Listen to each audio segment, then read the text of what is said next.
नमस्कार, आदाब, सत श्री अकाल, वेलकम, सुस्वागतम है आप सभी बच्चों का डियर लर्नर्स की इस प्यारी सी क्लास पर। और आपका स्वागत करता हूं मैं यानी शशांक तिवारी सर आपके इस प्यारे से प्लेटफॉर्म डियर लर्नर्स पर। और आज मैं आपको बहुत ही अच्छी तरीके से बता देना चाहता हूं कि यूपी टेट के लिए हमने एक सिस्टमेटिक वे जो अपनाया था उसमें मैंने आपको पहले दिन तो प्रैक्टिस कराई थी, चूँकि कंटेंट हो सकता है रेडी ना रहा हो, लेकिन वो जो प्रैक्टिस रहेगी वो कंटिन्यूअस चलती रहेगी। यानी मैं ये कह रहा हूँ कि जब मैं एक टॉपिक को ख़त्म कर दूंगा उसके तुरंत बाद में उसकी तुरंत का तुरंत प्रैक्टिस करा दी जाएगी। और मैं कम शब्दों में या आप कह सकते हो शॉर्ट में थोड़ा सा जल्दी से पूरी बातें बताते हुए जल्दी से इस कोर्स को समाप्त करने की कोशिश करूँगा, ताकि आपको यूपी टेट के बारे में बहुत सारी लॉट ऑफ प्रैक्टिस करा सकूँ। तो सभी के सभी लोग जुड़ जाइए। आप स्क्रीन पर जैसा कि देख पा रहे होंगे लिखा हुआ है हिंदी साहित्य का इतिहास। जब भी आप हिंदी की बात करते हैं, जब आप हिंदी पहले बच्चे पढ़ना शुरू करते हैं, तो आप सबसे पहले ये जानिए कि हिंदी का इतिहास कैसा रहा है, क्योंकि आप हिंदी साहित्य का इतिहास से प्रश्न कभी कभी पूछ लिया जाता है। कभी कभी छोटे छोटे प्रश्न आते हैं, बहुत भारी भारी प्रश्न नहीं आते हैं, पर छोटे छोटे प्रश्न कई बार पूछ लिए जाते हैं। तो उनको मद्देनजर रखते हुए मैंने ये जो कोर्स है इस प्रकार से डिज़ाइन किया है कि अगर आप तैयारी कर रहे हो यूपी टेट की तब तो आपके लिए बहुत फायदेदार है ही। बाकी अगर आप यूपी पुलिस की भी तैयारी करना चाह रहे हो या किसी अन्य कॉम्पिटिटिव एग्जाम की भी तैयारी कर रहे हो, उसके लिए भी आप ये हिंदी का कोर्स देख सकते हैं। ये पूरी तरह फ्री ऑफ कास्ट है। बस बच्चों से एक बात की गुजारिश होती है कि आप यहाँ पर आएँ तो फीस के तौर पर आप शेयर ज़रूर कर दें, और शेयर करने के साथ साथ में अगर आपको वीडियो अच्छा लगता है तो उसको लाइक जरूर करें और चैनल को सब्सक्राइब कर लें। अगर आप तक अभी आपने सब्सक्राइब नहीं किया है तो कर लें और बेल आइकन को दबा दें। तो इसीलिए ये जो पार्ट है ये आज हम शुरू कर रहे हैं, आप बहुत ही ध्यान से देखिएगा। ये हम आपको बहुत ही तसल्ली से और बहुत ही विधिवत इस बात को बताने वाले हैं, इस बात को पढ़ाने वाले हैं। हमने बहुत ही ध्यान दे करके इन सारी चीज़ों को डिज़ाइन किया है, खुद से लिख करके टाइप करा के तब हम आपको दे रहे हैं। जैसे कि टैगलाइन लिखी है, सिलेक्शन का संकल्प डियर लर्नर्स के संग। जैसे कि अभी यूपी सीटेट के पेपर हो रहे हैं, वहाँ पर भी बहुत सारे बच्चे सफलता की तरफ बढ़ रहे हैं। मुझे पता है किन किन बच्चों को कहाँ कहाँ हो रहा है और कौन कौन सफल हो जाएगा। तो जिन्होंने मन लगा करके सही से पढ़ाई की उनको सफलता जरूर मिलनी है। तो आप भी इस मुहिम पर जुड़िए और पढ़ाई करिए और अपनी सफलता को सुनिश्चित कीजिए। चलिए चलेंगे आज की इस क्लास में। तो जैसा कि आप पहले पेज में देख पा रहे होंगे कि पहले पेज में लिखा हुआ है हिंदी साहित्य का इतिहास, ठीक है। तो अब ये जो चीज़ें हैं, तो यहाँ पर हो सकता है आपको पीछे का ना दिख रहा हो, तो मैं थोड़ा सा ऊपर करके इनको चलूँगा।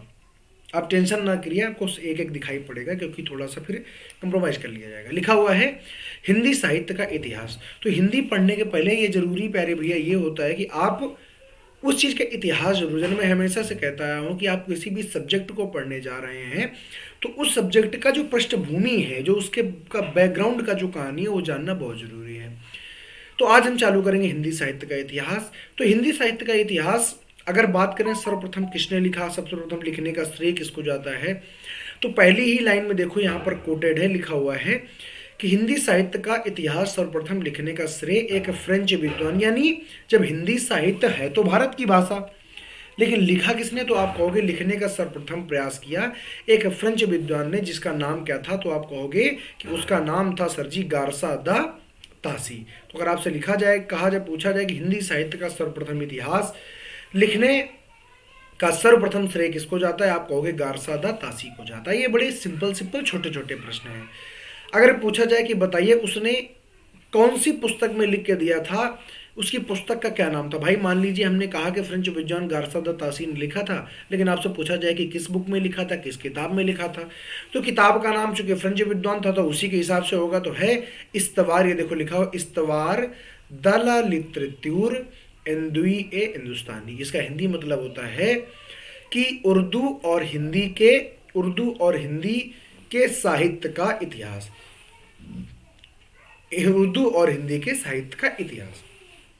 इस्तवार दला लिटरेच्यूर एंदुई ए हिंदुस्तानी। अगर आपको ना भी याद रहे तो कम से कम आपको ये अटपटा नाम जरूर याद रहेगा। एंदुई लिखा हुआ है, हिंदुस्तानी लिखा हुआ है, तो ये आपको जरूर कहीं ना कहीं आपके दिमाग में बना रहेगा। और सर्वप्रथम लिखने का श्रेय किसको जाता है, आप कहोगे गारसा दा तासी को जाता है, जो कि एक कहाँ का विद्वान था, तो एक फ्रेंच का विद्वान था। यही छोटी छोटी बातें आपसे वहाँ पर पूछी जाती हैं। किसी भी एग्जाम की तैयारी कर रहे हो, आप यूपी टेट की तैयारी करो या आप किसी अन्य एग्जाम की भी तैयारी कर रहे होगे, तब भी इसको देखना आपके लिए बहुत ही जरूरी है। इसमें इस पुस्तक में उसने क्या लिखा था? तो इस पुस्तक में हिंदी और उर्दू के अनेक कवियों का परिचय दिया था। बताते हैं कि 72 का परिचय दिया था। 72 में से अगर हम बात करते हैं तो 66 जो कवि थे वो उसको किसके थे? उर्दू के थे। और बाकी 66 में जो बच गए हैं 6, वो किसके थे? हिंदी के थे। तो यहाँ पर आप देखोगे कि हिंदी का वेटेज कम रहा है और उर्दू का वेटेज ज़्यादा रहा है। कहते यहाँ तक है कि जो गारसादा तासी था वो कभी भारत आया ही नहीं था, बल्कि पत्राचार के माध्यम से उसने हिंदी साहित्य का इतिहास लिखने का एक प्रयास किया था। तो चूंकि प्रयास किया था सर्वप्रथम, इसलिए इसी को श्रेय जाता है। कौन है? फ्रेंच का विद्वान है। याद क्या क्या रखेंगे? विद्वान कहाँ का है? फ्रेंच का है, फ्रांस का है। गारसादा तासी नाम है। पुस्तक का नाम है इस्तवार दला लिटरेचर ए हिंदुस्तानी, ऐसी पुस्तक का उसके नाम है। ठीक है, आगे के पेज में चलेंगे। बहुत ही शॉर्ट में आपको पढ़ाने की मैं कोशिश कर रहा हूं ताकि वो सारी बातें आपको क्लियरली समझ में आए। अब बात ये आती है कि गारसादा तासी, हम कैसे जाने कि गारसादा तासी ने सबसे पहली बार लिखने का प्रयास किया था? तो एक हमारे यहाँ पर हुए लक्ष्मी सागर वार्ष्णेय। लक्ष्मी सागर वार्ष्णेय ने गारसादा तासी की पुस्तक का जब हिंदी अनुवाद किया, तब पता चला कि गारसादा तासी ने सबसे पहले हिंदी भाषा का इतिहास लिखने की सफल प्रयास किया था और वो काफी हद तक सफल भी रहा था। तो प्रश्न बनता है यहाँ से, क्या बनता है? प्रश्न बनता है कि गारसादा तासी की पुस्तक इस्तवार दला लिटरेचर एंदुई ए हिंदुस्तानी का हिंदी अनुवाद करने का श्रेय किस कवि, किस लेखक को जाता है? तो लक्ष्मी सागर वार्ष्णेय को जाता है। तो ये भी एक प्रश्न बन जाता है कि लक्ष्मी सागर वार्ष्णेय। लेकिन अगर मैं आपको बात करूं कि जब गारसादा तासी ने लिखा तो उसने सिर्फ, अभी मैंने ऊपर बताया कि 66 विद्वानों के बारे में, 72 भारत के कवियों के बारे में बात की थी, लेखकों के बारे में बात की थी, तो उसने कोई काल विभाजन नहीं बताया कि विभाजित किया कि इतने इतने काल रहे होंगे हिंदी में, तो ऐसा ऐसा रहा होगा, ऐसी कोई बात नहीं की। बस उसने हिंदी का एक खाका खींचने का एक सफल प्रयास किया था। उसी के बाद में जब हमारे यहाँ अंग्रेजों का राज हुआ, तो अंग्रेजों के राज में एक डीएम जिसको कहते हैं आप लोग आईएएस आया, जिसका नाम था जॉर्ज ग्रियर्सन। जो जॉर्ज ग्रियर्सन भाई साहब थे, इनको बड़ा प्रेम था भाषाओं में, लिंग क्या कह सकते हो आप, ये भाषा का बहुत बड़ा प्रेमी था या भाषाविद था। इसको अंग्रेजी भाषा का तो बहुत अच्छा ज्ञान था ही, और अगर पूछा जाए जॉर्ज ग्रियर्सन था कहाँ का, तो ये आयरलैंड का था, क्योंकि जब यूनाइटेड किंगडम पूरा हुआ करता था। बहुत ही ध्यान से सुनिएगा, मैं आपको एक कहानी के रूप में इसको बताने की कोशिश करता हूं ताकि आपके जहन पर कहीं ना कहीं बहुत अच्छी तरीके से बैठेगा। तो जो भी लोग उपस्थित हो गए होंगे वो सभी एक बार शेयर करेंगे और प्रेम से बैठ जाएंगे और पूरी बात को सुनेंगे, ताकि आपके आने वाले आगामी एग्जाम में बहुत अच्छी आपकी तैयारी हो जाए। तो अगर काल विभाजन, तो अगर जॉर्ज ग्रियर्सन की बात करते हैं तो जॉर्ज ग्रियर्सन यहाँ पर एक आईएएस बनकर आया था। ये आयरलैंड का था, क्योंकि तब यूनाइटेड किंगडम के ये सब उपनिवेश हुआ करते थे, या पूरा मिला करके इसको हॉलैंड, नीदरलैंड, आयरलैंड और ये सब मिला कर, इंग्लैंड मिला करके ग्रेट ब्रिटेन बोला जाता था, यूके बोला जाता था, यूनाइटेड किंगडम। तब जब यहाँ पर आया तो इसने क्या किया कि इसने प्रथम बार भारत में क्या कराने की कोशिश की? प्रथम बार भाषा का सर्वे, प्रथम बार भाषा सर्वे कराया था। किसने? तो आप कहोगे सर्वे कराया किसने? जॉर्ज ग्रियर्सन ने। तो जॉर्ज ग्रियर्सन ने हिंदी काल का विभाजन, मतलब इसने क्या किया था कि समय को भी विभाजित किया था। तो आप कह सकते हो कि व्यवस्थित रूप से तो दिखा है, हिंदी का काल विभाजन करने का सर्वप्रथम जो प्रयास था वो किसने किया था? जॉर्ज ग्रियर्सन ने किया। तो जॉर्ज ग्रियर्सन एक बहुत बड़ा नाम है हिंदी साहित्य में। गारसादा तासी ने तो केवल 72 कवियों की चर्चा करके केवल एक मंगलाचरण किया कि चलिए हिंदी साहित्य का इतिहास ऐसे हो सकता है, पर जब जॉर्ज ग्रियर्सन भारत आया तो इसने विधिवत सर्वे करवाया और उस सर्वे के आधार पर प्रथम बार हिंदी साहित्य को कई कालों में बांटने की कोशिश की। हालांकि जो जॉर्ज ग्रियर्सन था, इसने हिंदी साहित्य को 11 कालों में विभाजित किया था। आज तो हमारे पास 4 ही काल होते हैं, लेकिन इसने, देखो ये बात आपको याद नहीं रखनी, लेकिन एक फ्लो बनाने के लिए, कहानी का फ्लो बनाने के लिए आपको पता जरूर होना चाहिए। अगर आप हिंदी, अगर आप पीजीटी टीजीटी पढ़ रहे होते तो हम यहाँ पर आपको 11 प्रकार के काल विभाजन भी बता रहे होते, लेकिन मैंने सिर्फ इतना बताया कि इसने 11 प्रकार से विभाजित करने की कोशिश की, 11 प्रकार के काल माने थे, कहा कि हिंदी साहित्य के। समझ गए? तो अगर कहा जाए काल विभाजन करने का सर्वप्रथम श्रेय तो जॉर्ज ग्रियर्सन, और हिंदी साहित्य के इतिहास को लिखने का प्रथम श्रेय तो गारसा दत्तासी। पुस्तक का नाम है नाम है इस्तवार द ललित ऋतुर एंदुई ए हिंदुस्तानी। पूछा जाए हिंदी में अनुवाद किसने किया तो आप कहोगे लक्ष्मी सागर वार्ष्णेय ने किया। किसकी पुस्तक का? गारसा दत्तासी की पुस्तक का। यही अगर तो अब बात ये आती है कि सर जी जॉर्ज ग्रियर्सन ने किया तो, लेकिन जॉर्ज ग्रियर्सन की पुस्तक का क्या नाम था?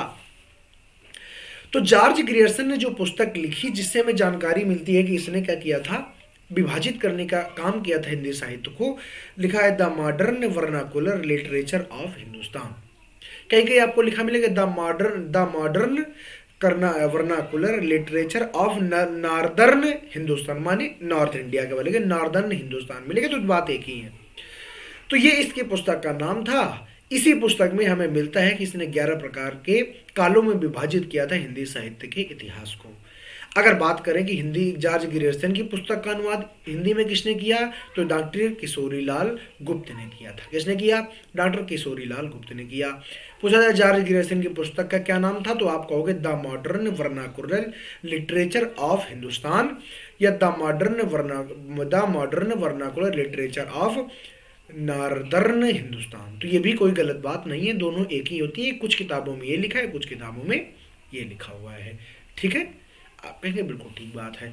अनुवाद किसने किया? किशोरीलाल गुप्त ने किया था। आगे अब हम बात करेंगे कि चलिए कि अभी तो देखो भारत का इतिहास है, हिंदी साहित्य का इतिहास है, भारत की भाषा हिंदी है, लेकिन हिंदी भाषा का काल विभाजन करने का, उसका इतिहास लिखने का प्रयास किसी भारतीय द्वारा नहीं किया गया था।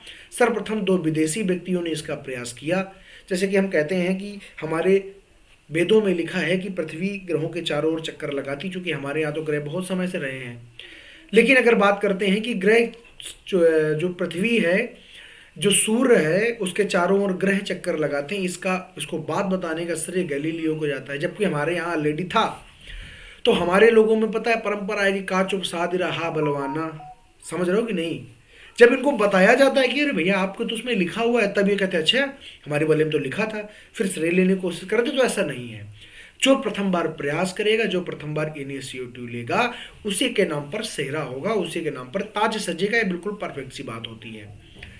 अब जब इन्होंने किया तब हमारे एक कवि हुए, एक लेखक हुए, एक आलोचक हुए, कुछ भी कहो, बहुत बड़ा नाम है साहित्य का। सर्वप्रथम अगर व्यवस्थित व सर्वमान्य काल विभाजन, मतलब सभी ने लगभग मान रखा है, कुछ ने नहीं माना है, लेकिन लगभग सभी ने माना है। और इन्हीं का जो काल विभाजन है वो आज हम पढ़ा करते हैं। तो आप कहेंगे 2 लोगों का काल विभाजन बहुत ज़्यादा सर्वमान हुआ है, दोनों की हम चर्चा करेंगे यहाँ पर। तो हिंदी साहित्य का व्यवस्थित व सर्वमान काल विभाजन करने का श्रेय आचार्य रामचंद्र शुक्ल को जाता है, जिनकी पुस्तक का क्या नाम है तो हिंदी साहित्य का इतिहास। देखो यहाँ पर मैंने ये भी कोटेड किया है कि इनकी पुस्तक का क्या नाम है। आचार्य रामचंद्र शुक्ल ने तो किया। आप पूछोगे सर जी किस पुस्तक में किया तो हिंदी साहित्य का इतिहास नामक पुस्तक ने किया। जैसे कि गारसा दत्तासी की पुस्तक, जैसे कि हमारे जॉर्ज ग्रियर्सन की पुस्तक, ऐसे ही हमारे आचार्य रामचंद्र शुक्ल की पुस्तक जिसका नाम है हिंदी साहित्य का इतिहास। हिंदी साहित्य के इतिहास में आचार्य रामचंद्र शुक्ल जो है, इन्होंने 4 प्रकार के कालों को बताया कि हिंदी साहित्य के इतिहास को 4 प्रकार के कालों में हम विभाजित कर सकते हैं।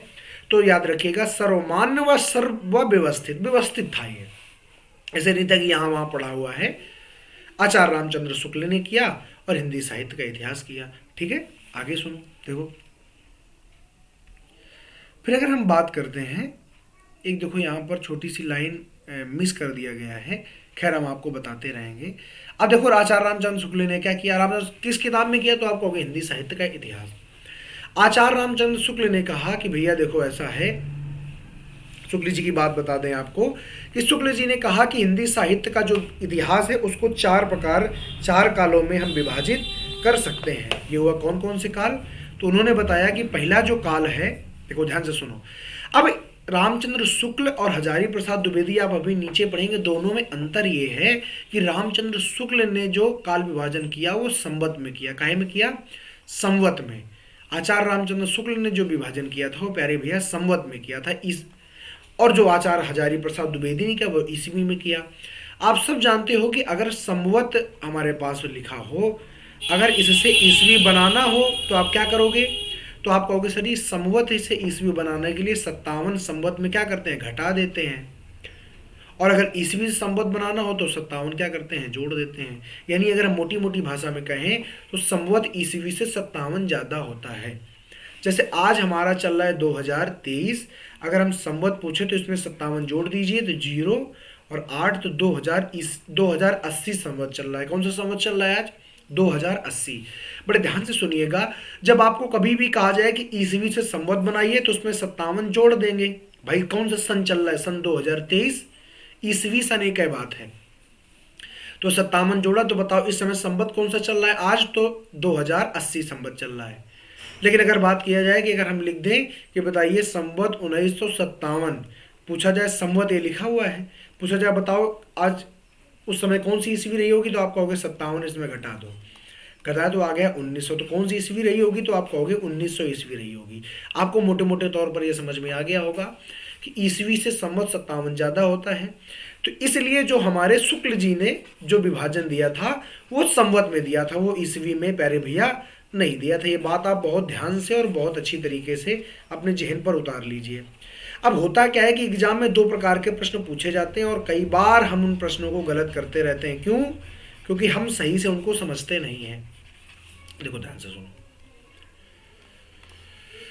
अगर हम बात करते हैं तो आचार्य रामचंद्र शुक्ल ने वीर गाथा काल कहा, आदिकाल को आदिकाल नहीं कहा, क्योंकि आदिकाल के भी हम नामकरण पर भी आएंगे। ठीक है, तो सर समझो कि आदिकाल को आदिकाल न कर कर बल्कि इन्होंने कहा कि वीर गाथा काल, और इसका समय सीमा बताया कि संवत 1050 से लेकर के संवत 1375 ईस्वी तक। वहीं पर इन्होंने दूसरा काल कहा पूर्व मध्य काल, जिसको हम कहते हैं भक्ति काल, और उसकी जो समय सीमा बताई, अब देखो यहां से शुरू होगा संवत 1375 से लेकर संवत 1700 तक। फिर इन्होंने तीसरे काल को कहा कि तीसरा विभाजित किया गया उत्तर मध्यकाल, जिसको कहा गया रीतिकाल, और यह संवत 1700 लेकर के संवत 1900 ईस्वी तक, 1900 तक था। संवत 1700 से लेकर के संवत 1900 तक था। और इन्होंने कहा आधुनिक काल, और आधुनिक काल को गद्य काल भी इन्होंने कहा, और इन्होंने कहा जो गद्य काल होता है वो संवत 1900 से लेकर के आज तक चल रहा है, यानी अभी तक चल रहा है, इसीलिए इसको कहा गया आधुनिक काल। वो आपको यहां तक दिखाई दे रहा होगा। तो आचार्य हजारी प्रसाद में और रामचंद्र शुक्ल में बस अंतर एक ही है कि रामचंद्र शुक्ल ने जो अपना विभाजन दिया वो काहे में दिया, तो आप कहोगे सर जी संवत में दिया, और हजारी प्रसाद ने काहे में दिया, ईस्वी में दिया। अब पहले पूरी कथा सुनते जाना। तो आपको यहां पर मैंने बता दिया कि इन्होंने भी 4 प्रकार बताए, आदिकाल, भक्तिकाल, रीतिकाल और आधुनिक काल। आदिकाल को वीरगाथा काल, पूर्व मध्य काल, भक्तिकाल का दूसरा नाम क्या है, जहां से पढ़ते चलेंगे पूर्व मध्य काल। ये सबसे हल्के प्रश्न होते हैं कि पूर्व मध्य काल किसका नाम होता है, तो आप कहोगे भक्तिकाल का। उत्तर मध्य काल रीतिकाल का नाम होता है। आधुनिक काल को गद्य काल की भी संज्ञा दी जाती है, ये संवत में लिखा हुआ है। इसके बाद में क्या हुआ, अब आप हमसे पूछेंगे सर जी आप तो कह रहे थे कि हम एक प्रकार के, आप तो कंफ्यूज करें, दो प्रकार के हमको बता रहे विभाजन। दो प्रकार के पढ़ने इसलिए आवश्यक है क्योंकि कभी कभी हमारा प्रश्न जो आएगा वो ईस्वी सन में आएगा और कभी कभी प्रश्न हमारा संवत में आएगा। अब संवत और ईस्वी सन में आपको कंफ्यूजन ना हो, इसलिए आपको दोनों चीजें पढ़नी बहुत जरूरी है। तो अगर आप ध्यान से सुनिएगा, मैं आपको कोई भी चीज कंफ्यूज करने वाली नहीं बताऊंगा, जो आपके लिए नेसेसरी है वो बताना बहुत जरूरी है। जैसे अगर पूछा जाए आचार्य हजारी प्रसाद द्विवेदी ने अपनी पुस्तक हिंदी साहित्य की भूमिका, अब देखो उनकी पुस्तक क्या थी, रामचंद्र की थी हिंदी साहित्य का इतिहास। वहीं अगर बात करें हजारी प्रसाद द्विवेदी की, तो इनकी पुस्तक का नाम था हिंदी साहित्य की भूमिका। हिंदी साहित्य की भूमिका नामक पुस्तक ने इन्होंने एक और विभाजन दिया जो ईस्वी सन में था, ये इसका हाईलाइटेड पॉइंट है। इन्होंने क्या बताया, इन्होंने कहा कि आदिकाल को आदिकाल कहने का श्रेय हमारे हजारी प्रसाद द्विवेदी को ही जाता है। तो सन 1000 ईस्वी से सन 1400 ईस्वी तक इन्होंने ईस्वी में माना। वहीं पर वो क्या मान रहे थे, संवत 1050 से संवत 1375। ध्यान रखना। अगर कहा जाए भक्तिकाल, तो भक्तिकाल की समय सीमा हजारी प्रसाद ने कहा कि सन 1400 ईस्वी से लेकर के सन 1700 तक। रीतिकाल की समय सीमा मानी सन 1700 ईस्वी से लेकर के सन 1900 तक, और आधुनिक काल की सीमा मानी सन 1900 से लेकर के अब तक। समझो बात। अब देखो ये जो दो नीचे वाले हैं, ये हजारी प्रसाद में सन 1700 से 1900 ईस्वी, सन 1900 से अब तक। रामचंद्र शुक्ल में आ जाओ, देखो नीचे वाले दोनों, रीतिकाल और आधुनिक काल, संवत 1700 से लेकर संवत 1900 तक और संवत 1900 से लेकर के आज तक। समझ रहे हो कि नहीं? यानी अंतर सिर्फ यहां पर है, यहां पर 1375 है संवत और यहां पर 1400 ईस्वी है। बाकी सब आपको एक जैसा नहीं लग रहा है। समझ पाए कि नहीं? जब आप दोनों को कंपैरिजन करके पढ़ोगे तो आप आसानी से याद कर पाओगे कि अगर रामचंद्र का शुक्ल हुआ तो यहाँ पर संवत लगा देना, और संवत 1050 से लेकर के 1375 और संवत 1375 से लेकर 1700। जैसे 1700 आया तो दोनों का सेम हो गया। देखो यहाँ पर क्या करना है, सन 1000 से लगा करके 1400 तक और 1400 से लगा करके 1700 ईस्वी तक, यहाँ से फिर सेम हो गया। यानी हजारी प्रसाद द्विवेदी का और हमारे रामचंद्र शुक्ल का जो काल विभाजन है वो लगभग लगभग सिमिलर है। बस दोनों में मेजर डिफरेंस क्या है, सबसे बड़ा अंतर क्या है कि इन्होंने ईस्वी सन में दिया और उन्होंने संवत में दिया। पेपर में प्रश्न दोनों से पूछे जाते हैं, कभी कभी ईस्वी सन से आ गया तो कभी कभी संवत से आ गया। तो इसलिए दोनों को जानना आपके लिए बहुत आवश्यक है, ताकि कोई भी प्रकार का प्रश्न आए और वहां पर आप आराम से प्रश्नों को कर पाए, आपको किसी भी प्रकार की कोई परेशानी का सामना ना करना पड़े। इसलिए दोनों बताने बहुत जरूरी थे। मेरा उद्देश्य आपको कंफ्यूज करना नहीं है, मेरा उद्देश्य है आपको सही कंटेंट प्रोवाइड कराना, ताकि आप जब इसको पढ़ें तो आपको ऐसा लगे कि नहीं, मेरे सामने बिल्कुल क्लियर करके, बिल्कुल शुद्ध रूप से, सही रूप से कंटेंट हमारे सामने उपस्थित किया गया है। ठीक है, तो इसको दोनों को आप याद करेंगे। और हजारी प्रसाद द्विवेदी का और रामचंद्र शुक्ल का साहित्य विभाजन जिसको आता है, काल विभाजन जिसको आता है, उसको कभी कोई दिक्कत नहीं होती है। तो इतनी बात करते हुए हम नीचे की तरफ बढ़ेंगे और दोनों की किताबें याद रखना। आचार्य रामचंद्र शुक्ल की पुस्तक का क्या नाम है, तो आप कहेंगे इनका नाम है हिंदी साहित्य की भूमिका में इन्होंने पूरी बात बताई। और वहीं हजारी प्रसाद द्विवेदी ने हिंदी साहित्य की भूमिका, और इनका था हिंदी साहित्य का इतिहास। रामचंद्र का हिंदी साहित्य का इतिहास और इनकी हिंदी साहित्य की भूमिका। अब इसके पहले पार्ट पर हम चलेंगे जिसका नाम है आदिकाल।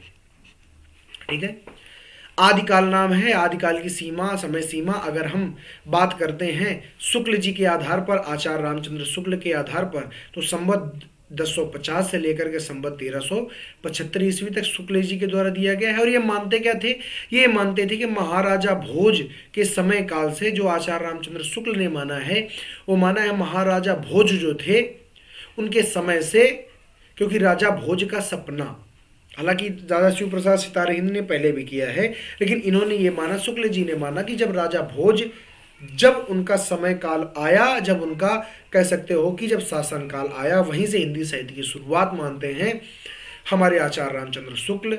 और हजारी प्रसाद द्विवेदी ने इसी को माना कि 1000 ईस्वी से लेकर के 1400 ईस्वी तक समय माना जाता है। और मैं आपको रिकमेंड करता हूं कि दोनों आप पैरेलल याद रखेंगे, क्योंकि दोनों सरल होते हैं और दोनों ही परीक्षा में प्रश्न बनते हैं, परीक्षा में पूछे जाते हैं। ठीक है बात? आप कहेंगे बिल्कुल ठीक है, समझ गए।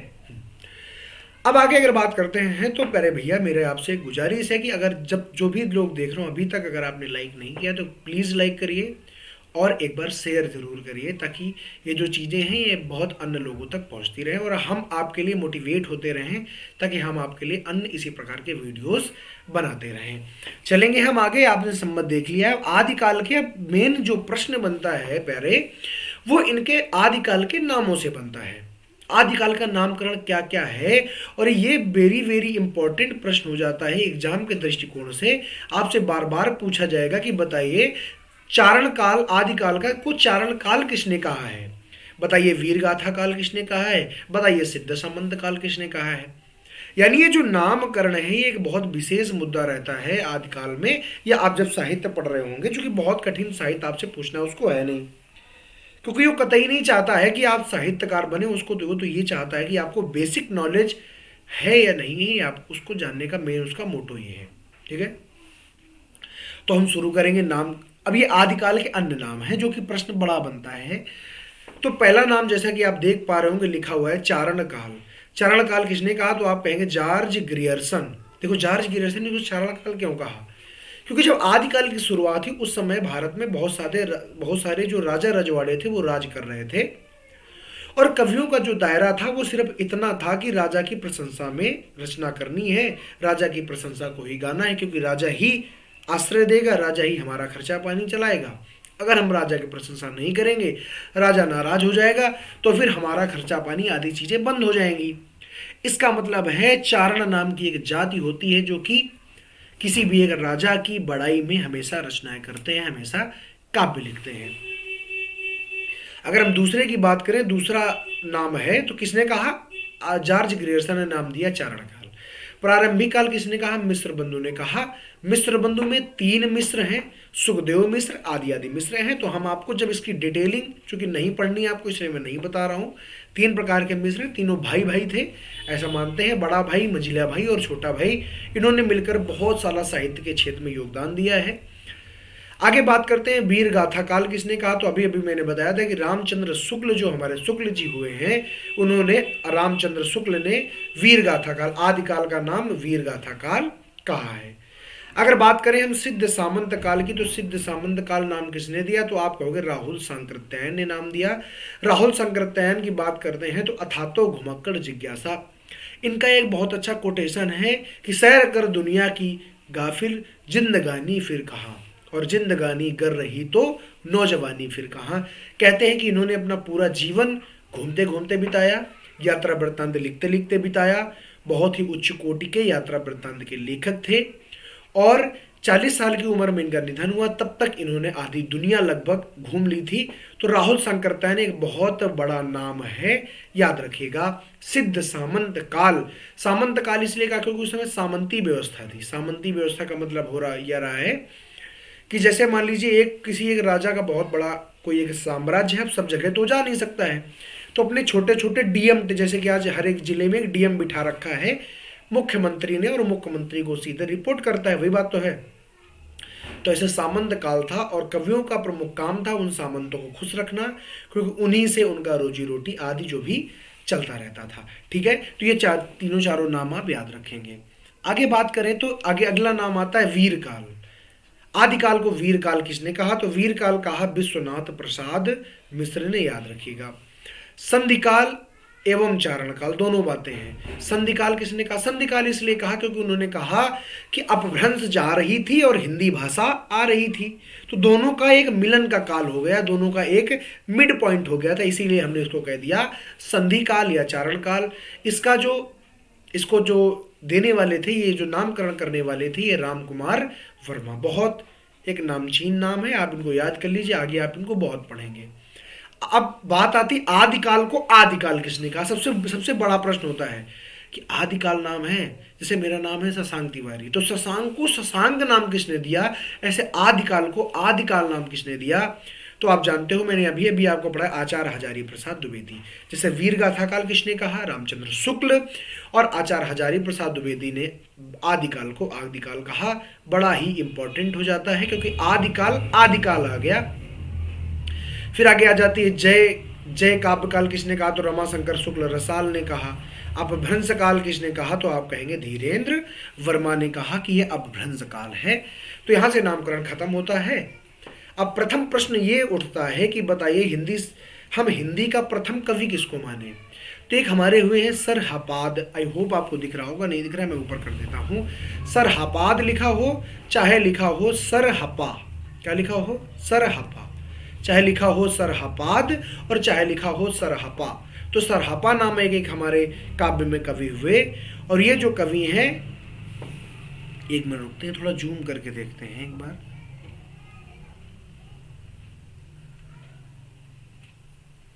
देखिए उतने में ही ठीक है भाई, हाँ अभी ठीक है, क्योंकि फिर फोटो कोने में आ रही हो, कोई बात नहीं। देखिए, तो अगर कभी आपसे पूछा जाए कि सरहपाद चाहे सरहपाग हिंदी का प्रथम कवि माना जाए, तो चूंकि रामचंद्र शुक्ल ने इनको माना, आगे चलकर हालांकि अलग अलग लोगों ने, कुछ लोग विद्यापति को माना, अलग अलग लोग माने, लेकिन चूंकि रामचंद्र शुक्ल इतना प्रभावी व्यक्ति हुआ, इतने प्रभावी व्यक्ति हुए कि इन्होंने जो माना वही सबने माना, इसलिए सरहपा को हिंदी का प्रथम कवि माना जाता है।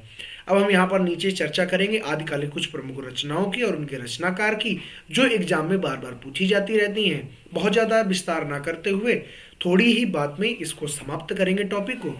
चलिए और ये सारी चीज़ें आपको याद करनी है। जो इसकी पीडीएफ है वो अभी क्लास के तुरंत बाद आपको प्रोवाइड करा दी जाएगी, ताकि आपको पढ़ने में कोई समस्या ना आए।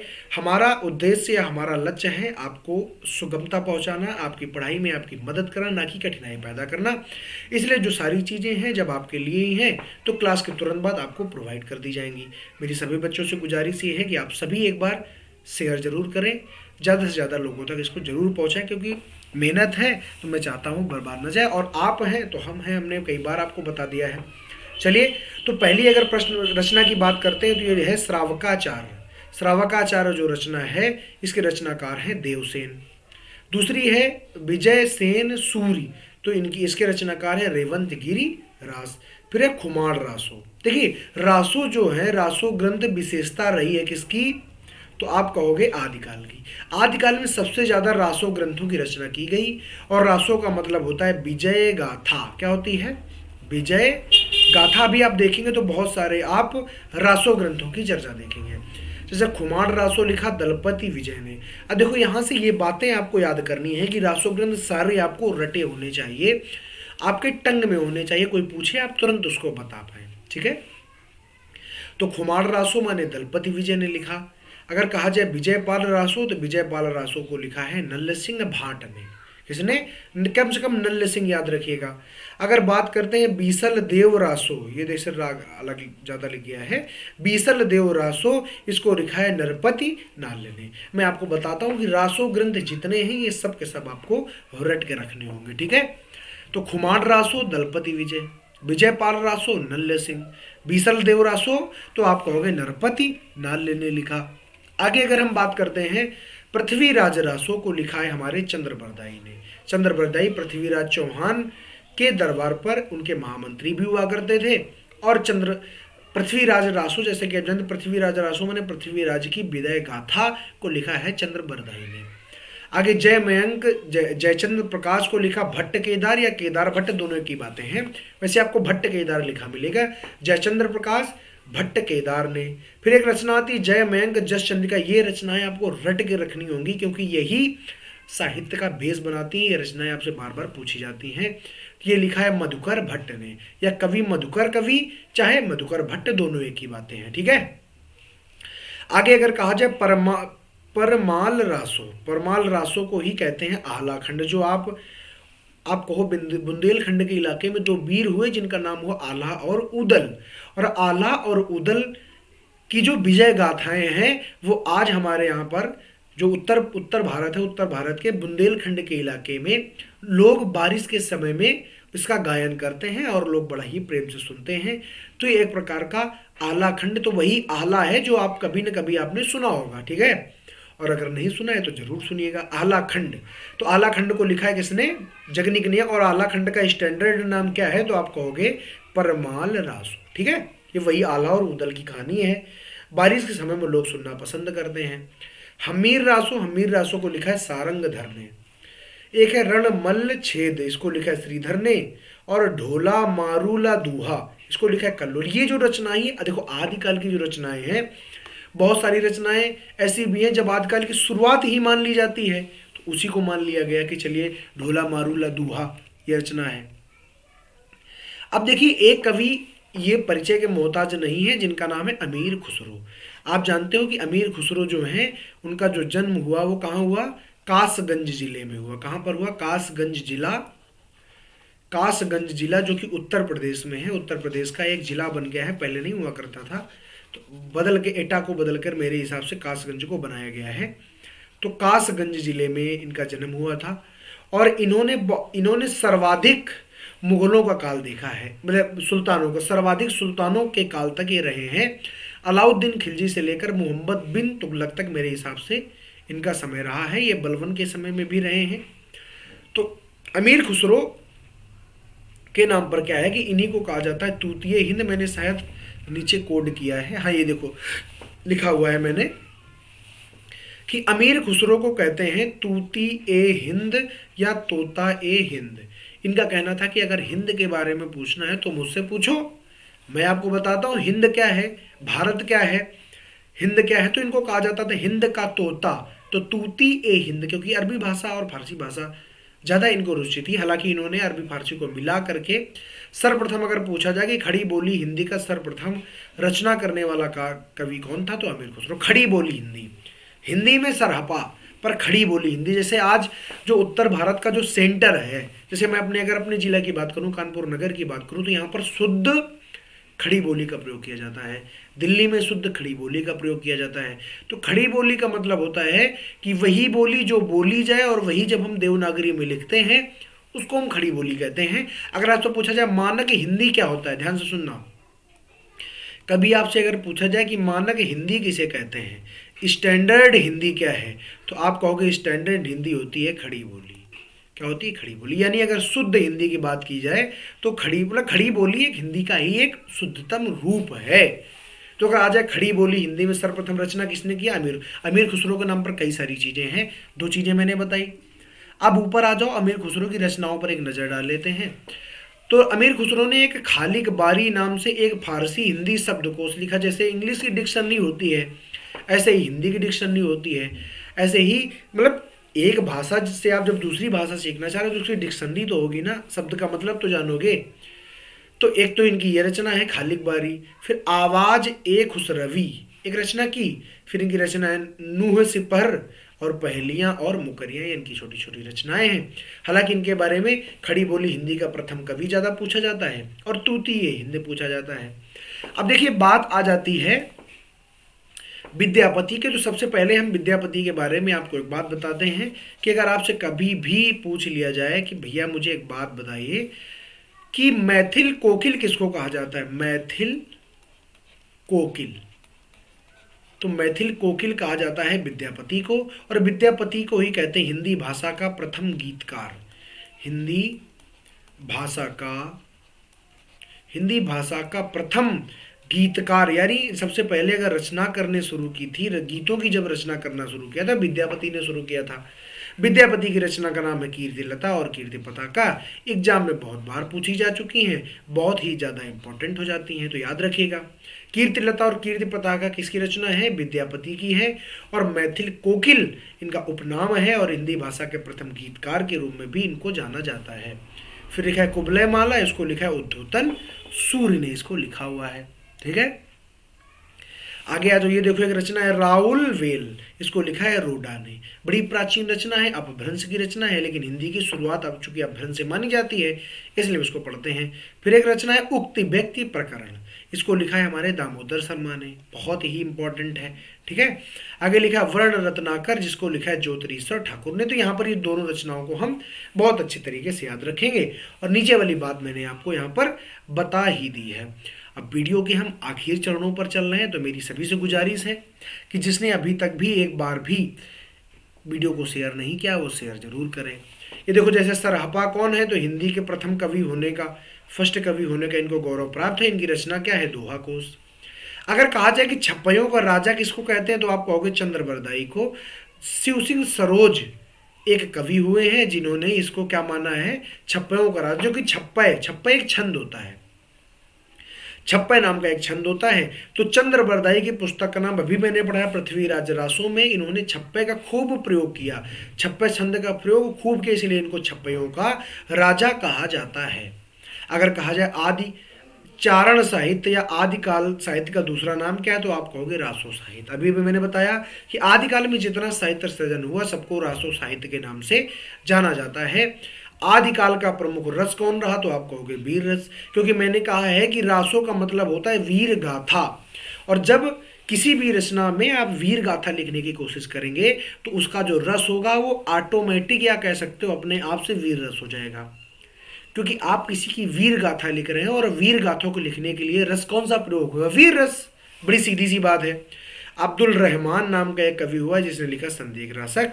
और ये जो अब्दुल रहमान है, ये पहला ऐसा मुसलमान कवि था जिसने हिंदी भाषा में पहली अपनी रचना की थी, क्योंकि बाकी जो मुसलमान कवि हुए हैं वो किसमें, या तो उर्दू या फारसी और अरबी में ज़्यादा कंसंट्रेट करते थे, लेकिन अब्दुल रहमान इसीलिए तो फेमस है। क्यों? क्योंकि अब्दुल रहमान पहला ऐसा मुसलमान कवि है, आप एडिशन में लिख भी सकते हैं, पहला ऐसा मुसलमान कवि है जिसने अपनी रचनाओं को हिंदी भाषा में लिखने की कोशिश की। और संदेश रासक वो पहली रचना है और ये एक खंड काव्य है जिसमें उसने क्या किया था कि संदेश रासक को पहली बार किसी मुस्लिम ने खड़ी बोली में या हिंदी भाषा में लिखा था। अगर कहा जाए नाथ संप्रदाय के प्रणेता कौन है तो गोरखनाथ है। नाथ संप्रदाय आप जानते हैं कि एक हमारे यहाँ पर उत्तर प्रदेश में जिला है गोरखपुर, और वहाँ पर गोरखनाथ का मंदिर भी है। तो नाथ संप्रदाय जो रहे हैं बहुत अच्छे कवि भी रहे हैं। एक संप्रदाय चला जिसके आज उत्तर प्रदेश के मुख्यमंत्री आदित्यनाथ योगी जो हैं वो भी इसी संप्रदाय से आते हैं, और इसी संप्रदाय को कनफटा संप्रदाय भी कहा जाता है।